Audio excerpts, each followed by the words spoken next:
Hi, welcome to spark kitchen. இன்றைக்கி வீடியோவில் ரொம்பவே இன்ட்ரெஸ்டிங்கான ஒரு ரெசிபி தான் பார்க்க போகிறோம். திடீர்னு ஸ்வீட் கிரேவிங்ஸ் வந்துச்சுன்னா கிச்சனுக்கு போய் சட்டுப்புட்டுன்னு ஒரு இன்ஸ்டன்ட் அவல் லட்டுவை எப்படி ரெடி பண்ணலான்னு பார்க்கலாம். 10 நிமிஷமே அதிகம்தான். 10 நிமிஷத்துக்குள்ளவே சூப்பராக எப்போவுமே கிச்சனில் இருக்க இன்க்ரீடியண்ட்டை வச்சு எப்படி ரெடி பண்ணுறதுன்னு வாங்க பார்க்கலாம். ஸ்டவ் ஆன் பண்ணி கடாய் வச்சுக்கோங்க. அதில் 2 டேபிள் ஸ்பூன் நெய் விட்டுருக்கேன். நெய் நல்லா சூடு ஏறினதுக்கப்புறமா 1 கப் அவல் எடுத்திருக்கேன். நான் வெள்ளை அவல் எடுத்திருக்கேன். நீங்கள் வெள்ளை அவல், சிகப்பு அவல் எது வேணாலும் இந்த ரெசிபிக்கு எடுத்துக்கலாம்.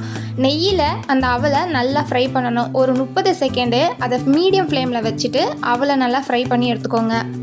10 நிமிஷத்தில் டக்கு டக்குன்னு ரெடி பண்ணிடலாம். செய்கிறது ஈஸி தான், ஆனால் டேஸ்ட்டு வேறு லெவல் இருக்கும்.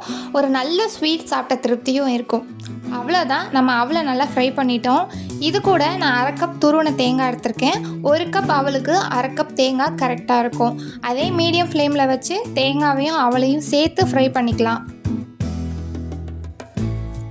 இதை எப்படி ஸ்லோவாக ஃப்ரை பண்ணிகிட்டே இருந்திங்கன்னா தேங்காயும் அவலும் லைட்டாக கலர் சேஞ்ச் ஆகி வரும்.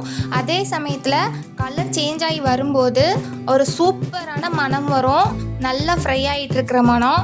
இந்த ஸ்டேஜில் நீங்கள் ஸ்டவ் ஆஃப் பண்ணிவிட்டு பாத்திரத்தை கீழே இறக்கிடலாம். கீழே இறக்கிட்டு அதில் சூடு இருக்கும்போதே கூட 1/2 கப் வெல்லம் சேர்த்துருக்கேன். நீங்கள் வெல்லத்துக்கு பதிலாக நாட்டு சக்கரை கூட சேர்த்துக்கலாம். கூடவே 2 ஏலக்காவை தட்டி சேர்த்துக்கோங்க. சேர்த்துட்டு இதை நல்லா மிக்ஸ் பண்ணி விட்டுடலாம். ஆறி இருக்கக்கூடாது.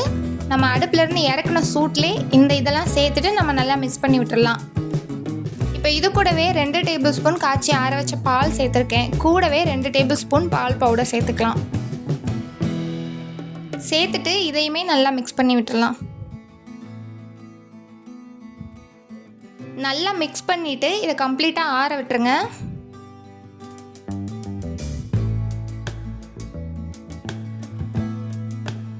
நல்லா ஆறுனதுக்கு அப்புறமா இந்த மிக்ஸி ஜாரில் சேர்த்துக்கலாம். இதை அரைக்க போகிறோம். எந்த அளவுக்குனா ஃபைன் பேஸ்ட்டாகவும் அரைக்கக்கூடாது, ஃபைன் பவுடராகவும் அரைக்கக்கூடாது. ஜாரில் சேர்த்து மிக்சியில் வச்சு ஒரு 2 தடவை பல்ஸில் போட்டு எடுத்திங்கன்னா கரெக்டாக இருக்கும். நல்லாவே கொரகொரப்பாக இருக்கணும். பாருங்கள், இந்த மாதிரி இதை இப்போ ஒரு பிளேட்டுக்கு மாற்றிடலாம். மாற்றிட்டு கூடவே நைஸாக கட் பண்ண முந்திரி பாதாம் சேர்த்துக்கலாம். சேர்த்துட்டு கூடவே 1 ஸ்பூன் நெய் விட்டுட்டு நல்லா மிக்ஸ் பண்ணி விட்டுடலாம்.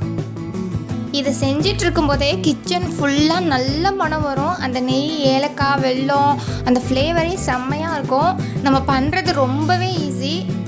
இந்த மாதிரி ரெடி பண்ணிவிட்டு இதிலேருந்து கொஞ்சம் கொஞ்சமாக எடுத்து இப்போ நமக்கு வேணுங்கிற சைஸில் லட்டு பிடிச்சிக்கலாம். பாருங்கள், சூப்பரான ஜூஸியான லட்டு. இதே மாதிரி எல்லா லட்டுவுமே பிடிச்சி எடுத்துக்கலாம். இதில் நம்ம பாலெல்லாம் சேர்த்துருக்கனால நம்ம ஸ்டோர் பண்ணி வச்சலாம் சாப்பிட முடியாது. இன்ஸ்டண்ட்டாக ரெடி பண்ணி இன்ஸ்டண்ட்டாக சாப்பிட்றதுனா செஞ்சுக்கலாம். இது செய்கிறது ரொம்ப ஈஸி. அதனால் ஸ்டோர் பண்ண வேண்டிய அவசியமே இல்லை. எப்போ நமக்கு சாப்பிட்ணுன்னு கிரேவிங்ஸ் வருதோ அப்போ டக்குன்னு செஞ்சிடலாம். இதில் சேர்த்துருக்க பொருள் எல்லாமே ஹெல்த்தியாக தான் சேர்த்துருக்கோம். அதனால் தாராளமாக சின்ன பசங்களுக்கும் செஞ்சு கொடுக்கலாம். அடிக்கடி நாமளுமே செஞ்சு சாப்பிட்டுக்கலாம். சாப்பிட்றதுக்கு ரொம்பவே டேஸ்ட்டாக இருந்துச்சு. 10 நிமிஷத்தில் டக்குன்னு செய்கிற இன்ஸ்டன்ட் லட்டு சூப்பராக செஞ்சு பார்த்துட்டோம். இந்த வீடியோ பிடிச்சிருந்துச்சின்னா, இந்த ரெசிபி பிடிச்சிருந்துச்சின்னா வீடியோக்கு லைக் பண்ணிடுங்க. சேனலை சப்ஸ்கிரைப் பண்ணிடுங்க. கூடவே டவுட் இருந்துச்சுன்னா கண்டிப்பாக கமெண்ட் பண்ணுங்கள்.